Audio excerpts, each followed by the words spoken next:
Ratusan kapal luar angkasa lepas landas dari permukaan bumi untuk menuju Mars. Maju cepat 7 bulan dan armada kapal ini sudah di dekat planet merah. Tak lama, semua akan mendarat dan ribuan orang akan menjadi warga Mars. Mungkin mereka tak akan kembali ke planet asal mereka karena segala aspek penunjang kehidupan yang nyaman ada di sini.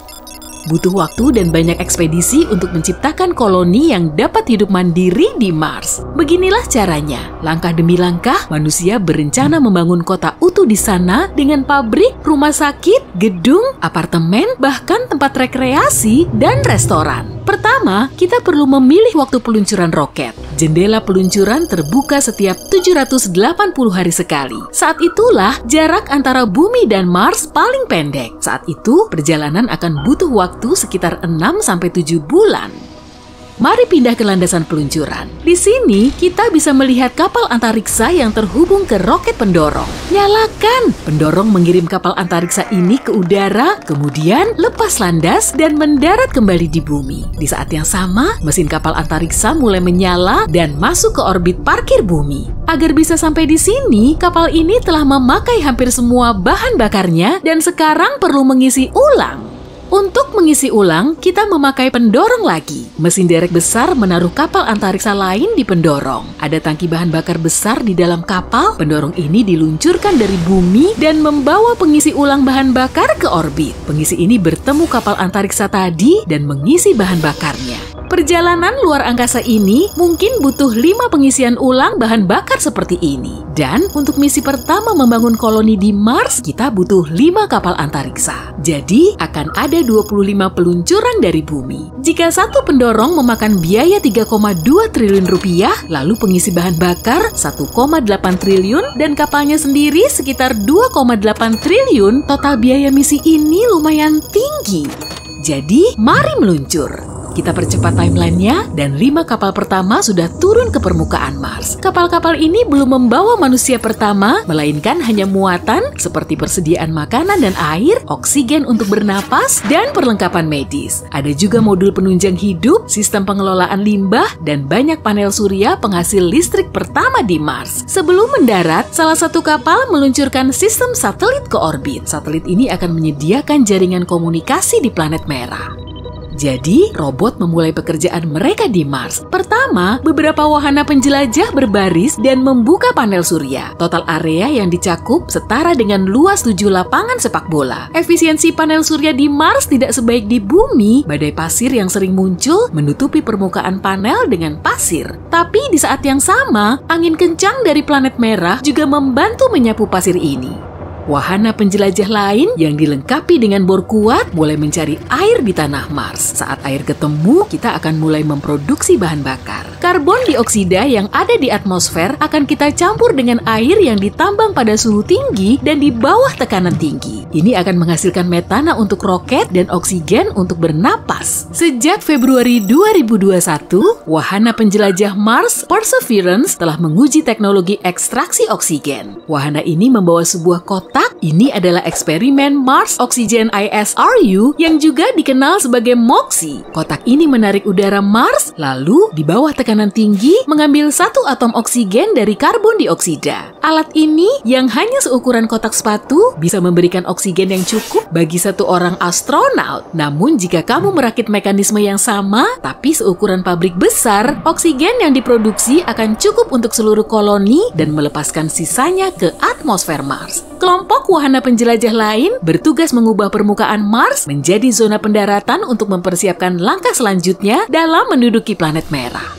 Saat ini, populasi robot Mars telah mengerjakan tugas-tugas ini selama 2 tahun 2 bulan. Dan orang-orang di bumi tengah menunggu jendela penerbangan baru. Kali ini bukan 5, melainkan 12 kapal antariksa datang ke Mars. 10 diantaranya adalah kapal kargo yang membawa bahan konstruksi, bahan bakar, dan perlengkapan lain. Juga banyak peralatan ilmiah dan printer 3D. 2 kapal lain membawa astronot antar planet pertama. Pintu kapal terbuka dan 30 pahlawan menginjakan kaki di permukaan Mars untuk kali pertama dalam sejarah. Mereka adalah ilmuwan, ahli teknik, dan dokter. Mereka telah menjalani seleksi ketat dan pelatihan panjang untuk menjadi manusia pertama yang menaklukkan planet lain. Mereka pun tidak membawa tiket pulang, mereka harus tinggal di Mars selama 2 tahun. Para astronot hidup di dalam kapal antariksa mereka dan mencoba membiasakan diri dengan kondisi yang tidak biasa di Mars. Suhu di sini sekitar minus 80 derajat Fahrenheit atau minus 62 derajat Celcius. Selain itu, gravitasi di Mars 2,5 kali lebih lemah dibanding bumi. Artinya, kita bisa melompat 2 kali lebih tinggi dan mengangkat benda yang lebih berat di sini. Tapi otot-otot tubuh manusia sulit beradaptasi dengan perbedaan ini. Jadi para astronot tidak bisa terus-menerus bekerja. Hal pertama yang mereka lakukan adalah membongkar kapal kargo dan membuat sistem penopang kehidupan. Beberapa bereksperimen dengan mengubah tanah Mars menjadi bahan untuk printer 3D. Yang lain menyiapkan rumah kaca dan mengolah tanah untuk bercocok tanam. Sistem daur ulang limbah manusia yang dibawa para robot ke sini digunakan untuk membuat pupuk tanaman. 2 tahun dan 2 bulan berikutnya telah berlalu, kita telah melihat peluncuran kapal antariksa. Bukan dari bumi, melainkan dari Mars. 30 astronot pertama telah menyelesaikan misi mereka dan sedang dalam perjalanan pulang. Kapal antariksa lebih mudah lepas landas dari Mars karena gaya gravitasinya yang lemah. Di saat yang sama, kapal-kapal lain diluncurkan dari bumi. Kapal ini akan membawa hampir 100 penduduk baru dan bahkan lebih banyak kargo ke Mars. Saat armada ini tiba di planet merah, para astronautnya dapat merasakan makanan pertama yang ditanam di Mars. Printer 3D mulai membangun rumah di Mars. Semuanya mencetak cangkang luar dari tanah Mars dan limbah tanaman. Cangkang ini akan melindungi tempat tinggal kita dari radiasi surya dan angin kencang. Di dalam cangkang, manusia akan membangun rumah permanen. Rumah ini dapat diisi udara dan dilengkapi modul yang dibawa langsung dari kapal antariksa. Rumah-rumah ini punya ruang hiburan, ruang penelitian, dan pusat komunikasi. Pembangunan berlangsung selama 2 tahun lagi hingga jendela penerbangan berikutnya terbuka lagi. Beberapa astronaut meninggalkan Mars, tapi makin banyak orang datang dengan misi baru. Mereka tidak lagi tinggal di kapal antariksa, ada rumah bawah tanah yang nyaman, dan tempat bernaung dari hasil cetak 3D. Sebagian besar makanan sudah diproduksi di Mars, generasi robot baru membantu para petani. Robot lain membantu membangun lebih banyak rumah untuk mengakomodasi populasi manusia yang terus bertambah.